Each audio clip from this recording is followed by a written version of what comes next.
नमस्कार जय जगन्नाथ। आज आम बनवा गोटे घांट तरकारी किसी कखारु कांकण पुटल आलू जन्नी बैगण सारू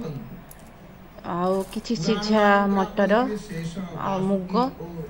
बनवा गोटे घांट तरकारी। प्रथम गोटे प्रेसर रे तेल पकईदेली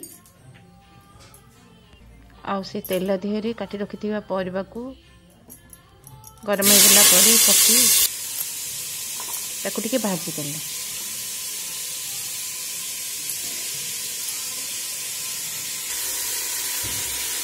आ ता देहरे मध्य मुग तक सब पकईदेली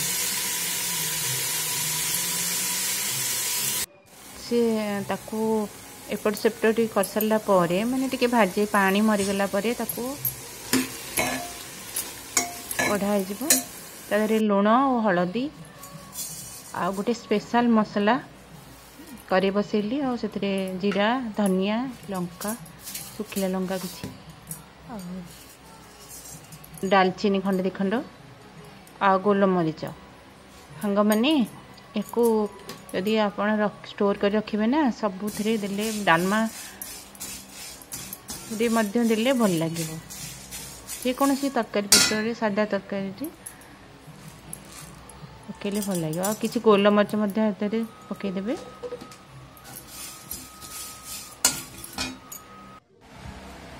आ किसी टमाटो गोटे टमाटो तुम परिवा को चाहिए आ गोटे कंचा लंका आ जीरा टिके आ धनिया टिके ताको काटिदबा आ गली बाड़ी पटू गछ होता किसी भृसंगा पत्र ताजा ताजा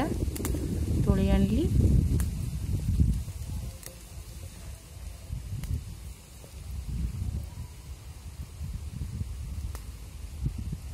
कड़े बसैली कड़े ताती गला जेहेतु आज मंगलवार उपास बिना पियाज रसुण मु घांट बनाऊँगी तो तेल तो गरम हो गला फुटण दे लंका पकी भूषण पत्र देला मसला बाटी रखी टमाटो और गुआर पकईदेली मसलाटा कषि आसला होगला जो भाजी रखि परिवा सब पकईदेली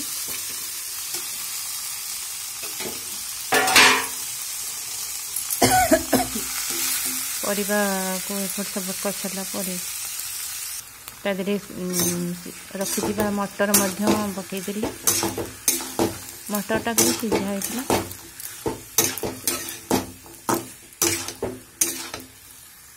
ताकू टिके कषि सारापर